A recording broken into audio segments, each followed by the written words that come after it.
उस इलाके के अंदर हमारा 3 प्रकार के ग्लेशियर है। First glacier, second glacier, third glacier. हर एक ग्लेशियर के अंदर 30 से 40 पोस्ट होते हैं। हर एक पोस्ट के अंदर 10 से 20 सोल्जर बैठते हैं, कम से कम 3-4 महीना। जाते समय वहां का सबसे पहले टेम्परेचर चेक किया जाता है कि कितना होगा। अभी हम लोग जा रहे हैं तो -50 है। उस -50 डिग्री में हम लोग पैदल जा रहे हैं। पहले रास्ता इस तरह होगा, कम से कम 20-30 किलोमीटर चलने के बाद रास्ता बदल जाता है, चेंज हो जाता है इस तरह। फिर इस तरह हो जाएगा, कम से कम 45 डिग्री में 22,000 फीट हाइट के ऊपर पहुंचेगा हम यहां से चलते चलते। इसके बीच में बदकिस्मती से 2 चीज ध्यान में रखने वाली बातें क्या है। बदकिस्मती से यहां से एक बर्फ आता है बड़ा सा गिर के, और यहां भी नीचे आ जाता है। 20 में से 10 जवान को कहां लेके कहां दबा देगा पता भी नहीं चलेगा। उस चीज का नाम है एवलांच। क्या है? एवलांच हकीकत में होता है। और एक चीज आप लोगों ने नोट किया होगा, नीचे अर्थक्वेक होते समय जमीन जो है फट जाता है, क्रैक हो जाता है। सेम इसी तरह हमारा चलने का रास्ता ग्लेशियर में जब होता है तो इसी तरह होता है, आइस का होता है, बर्फ का होता है, ये जमा हुआ होता है। ज्यादा ठंड होने की वजह से ये रास्ते में भी क्रैक हुआ होता है। कम से कम 30-40 फीट नीचे होता है। ऊपर क्या होगा? फ्रेश सुना होगा, उसी की वजह से दिखाई नहीं देता है। अगर उसके अंदर चला गया वापस आना पॉसिबल नहीं है। उस चीज का नाम है क्रेवासिस। क्या है? क्रेवासिस। ये हो गया 2 ऑब्स्टिकल को पार करने के लिए। अब आता है बीमारी। याद रखना, ठंड इलाके के अंदर सबसे पहले बीमारी क्या होता है? सबसे पहले होता है वहां पे HAPO, HAPO, HAPO, high altitude pulmonary oedema. Lungs में पानी भर जाता है, फूल जाता है। एक होता है हेको, HACO, हेको, high altitude cerebral oedema, brain में पानी भर जाता है। मेन चीज क्या है वहां पे? Frostbite. क्या है? Frostbite. अगर किसी जवान की पैरों की उंगली के ऊपर या किसी के हाथों की उंगली के ऊपर अगर फ्रोस्ट बाइट हो गया, बाद में ज्यादा फैलने के कारण दोनों को काट भी दिया जाता है। वहां पे मेमोरी कंप्लीट लॉस हो जाता है। वहां पे ब्लरिंग ऑफ स्पीच होता है, बातचीत करने में। वहां पे चेस्ट पेन होता है, ज्यादा चेस्ट पेन होता है तो उसको हार्ट अटैक में बदल जाता है।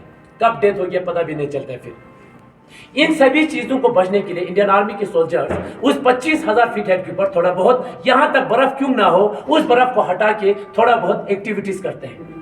एक्टिविटीज क्या करेगा? मैराथन तो हम नहीं दौड़ सकते क्योंकि वहां पे बर्फ है, जगह ही नहीं है। तो उसी जगह को हटा के, बर्फ को हटा के, मैट्रेस बिछा के उसी के ऊपर एक्सरसाइज करते हैं। कम से कम 1-1 घंटा एक्सरसाइज, बैठे बैठे एक्सरसाइज, योगा करते हैं। उससे क्या हो जाता है? हमारा खाना जो है डाइजेस्ट हो जाता है, हमारा ब्लड सर्कुलेशन जो है काम करता है। नहीं तो आप लोगों ने पढ़ा होगा ठंड इलाके के अंदर डाइजेस्ट होना बहुत मुश्किल हो जाता है। रात को सोने से पहले इंडियन आर्मी की जवान आधा घंटा ब्रीदिंग इन आउट करता है, लंबे लंबे सांस लेता है, रोकते हैं, छोड़ते हैं, ताकि उनको अच्छे से नींद आए। नहीं तो हम लोग भला भला क्या सोचते हैं, कब ये टर्न खत्म होगा, कब ये सर्दी खत्म हो जाएगा बोल के सोचते रहते हैं। इसीलिए हम लोग थोड़ा बहुत सभी फोकस जो है ब्रीदिंग के ऊपर लगाते हैं। 3 महीना जो है 3 साल जैसा लग जाता है वहां से। एक दिन निकालना मुश्किल हो जाता है। डेली यही सफेद बर्फ देखना है, इसमें कोई हरियाली नहीं होगा। डेली यही चेहरा देखना है दोनों के आपस में, और कुछ भी नहीं है वहां। इंडियन आर्मी की जवान वहां पे तैनात है। किसी ग्लेशियर के ऊपर हमें पीने के लिए एक बूंद पानी नसीब नहीं होता है। यहां पे हमें टॉप के ऊपर हेली लैंड करने के लिए जगह नहीं मिलता, हेली ड्रॉपिंग करने के लिए जगह नहीं मिलती। अब कोई बात नहीं, यहाँ पे ड्रॉपिंग करेगा तो उसका सामान कहाँ पे पहुंचेगा? यहाँ पहुंचेगा, क्योंकि बर्फ इस तरह स्लोप में है। आज से हजारों साल पहले का बर्फ है। जैसे पानी में डुबकी मरता है, वो सामान भी उस बर्फ के अंदर डुबकी जैसा लगता है, अंदर चले जाता है। तो इसीलिए सियाचिन ग्लेशियर के ऊपर हमें चलने के बाद ऊपर पहुंच गया 22,000 फीट हाइट के ऊपर, वहां पे हमें आलीशान वाला रूम नहीं मिलेगा, वहां पे हमें सीमेंटेड वाला रूम नहीं मिलेगा, वहां पे हमें ये जो है इस तरह फट्टे वाला रूम नहीं मिलेगा। हमें वहां पे मिलता है तो सिर्फ टेंट मिलता है। क्या मिलता है? उस टेंट के अंदर 3 महीना सोते हैं हम लोग। कहां से आता था पहले टेंट? रशिया से आता था, जब हमारे पास कुछ भी नहीं था। इतना बड़े बड़े फोम लगा हुआ है, पानी तो बिल्कुल आता ही नहीं, हवा तो आता नहीं। वहां पे एक टेंट है, वो टेंट जो है डोम टेंट है। लास्ट में आप लोग बाद में देख लेंगे, वो इस्तेमाल नहीं करेंगे। वो आप लोगों को ग्लेशियर के ऊपर टेंट होता है बोल के दिखा रहे बस। सिर्फ अभी इंडिया में भी बना हुआ है तो अपना ही यूज करते हैं। सभी लोग एक साथ टेंट लगाते हैं, 6 टेंट इस पोस्ट के ऊपर। यहाँ पे चारों तरफ से 6 टेंट लगाते हैं। एक टेंट के अंदर वेपन अम्युनिशन रखते हैं, एक टेंट के अंदर राशन रखते हैं। बाकी 4 टेंट के अंदर जवानों को डिस्ट्रीब्यूशन करते हैं। अब हम ऐसा तो है नहीं एक टेंट के अंदर 20 जवान एक साथ बैठेगा, वो तो होगा नहीं, पॉसिबल ही नहीं है। इसीलिए हर टेंट के अंदर 5-5 जवान बैठते हैं। सभी जवान टेंट के अंदर जाते हैं, बर्फ को हटा के, आइस को तोड़ के, बेस बना के, शीट लगा के, मैट्रेस लगा के, टेंट लगा के वहाँ पे सोने के लिए जगह बनाते हैं। आधा घंटा 1 घंटा सोएगा, रेस्ट करेगा। उसके बाद सभी बाहर आता है, प्लान करते हैं कि खाना कौन बनाएगा। उस दौरान सबसे पहले चाय बनाने के लिए एक बूंद पानी नसीब नहीं होता। क्या करेगा फिर? 2 चीज़ है, या तो इसी बर्फ को मेल्ट करेगा या तो आइस को मेल्ट करेगा। सबसे पहले हम वहाँ पे इजी चीज़ लेते हैं। इजी चीज़ क्या है? बर्फ है। आइस को तोड़ना पड़ेगा, बर्फ को उठाना पड़ेगा, तो इजी क्या हो जाता है? बर्फ हो जाता है। टेंट के अंदर से 2 जवान बाहर आते हैं इतना बड़ा बर्तन लेके, और यहाँ रखने के बाद पूरा बर्तन बढ़ते हैं बर्फ, और थोड़ा दबाते हैं। अब बर्फ तो दब जाएगा, फिर भी बढ़ते हैं। पूरा भरने के बाद अंदर जाके स्टोव के ऊपर मेल्ट किया जाता है। इतना भरा हुआ बर्तन में से 1 गिलास पानी आ जाता है। उससे क्या होगा? खाना बनेगा? वो तो एक जवान पी लेगा। इसीलिए हमें मजबूरी में आइस को तोड़ना पड़ता है। आइस को तोड़ के, अब आइस को तोड़ के बर्तन में डालते समय आइस जो है बराबर पानी आता है। इतना होगा तो इतना ही आएगा, 1 गिलास आएगा तो 1 गिलास आएगा।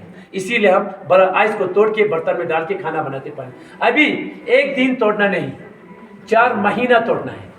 डेली तोड़ तोड़ के खड्डा बन जाता है। 1 महीने के बाद ये खड्डा जो है बड़ा सा गुफा बन जाता है। 4 महीने के बाद वो गुफा जो है बड़ा सा हॉल में बदल जाता है। उस हॉल के अंदर हमें सोना पड़ता है, उस हॉल के अंदर हमें एकोमोडेशन बनाना पड़ता है। जिस हॉल के अंदर मैं 3 महीना सो के आया हूँ, उस हॉल का हमने नाम रखा हुआ है आइस केव।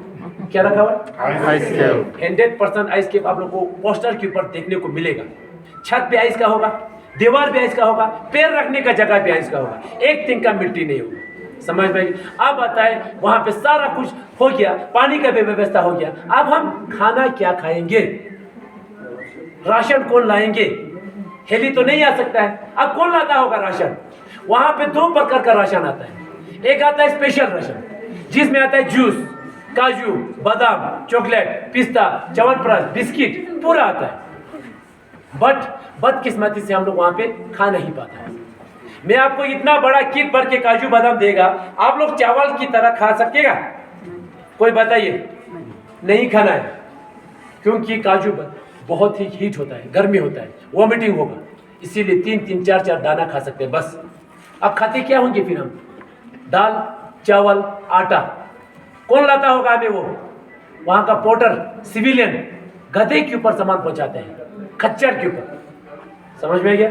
ये सारा कुछ करने के बाद सियाचिन ग्लेशियर के ऊपर हम लोग दाल, चावल, आटा हमेशा यही इस्तेमाल करते हैं। सब्जी बेचते हैं, आलू, प्याज, टमाटर, गोभी, गाजर, बैंगन पूरा भेजा जाता है। 10 दिन लग जाता है ऊपर पहुंचते समय, तब तक आलू प्याज पूरा पत्थर बन के पहुंचता है। इसीलिए ओनियन जो है ड्राई वाला यूज करते हैं, सूखा वाला, तड़का लगाने के लिए। अब उसमें क्या है? सबसे पहले हम सुबह ब्रेकफास्ट में जहां पे भी ग्लेशियर होगा पूरी बनाते हैं। क्या बनाते हैं? पूरी। आप लोग कभी खाते हैं पूरी? महीने में या हफ्ते में? हम लोग वहां पे डेली पूरी बनाते हैं। क्यों बनाते हैं? क्योंकि वो रोटी से थोड़ा बहुत जल्दी हो जाते हैं। पूरी एक साथ 5 पूरी बना सकते हैं, बट रोटी एक साथ 5 कभी नहीं बना पाएंगे, क्योंकि पूरी का कढ़ाई जो है थोड़ा बड़ा होता है। कोश में कहीं भी देख लीजिए आप लोग, एक आदमी के लिए पूरी कभी नहीं बनेगा।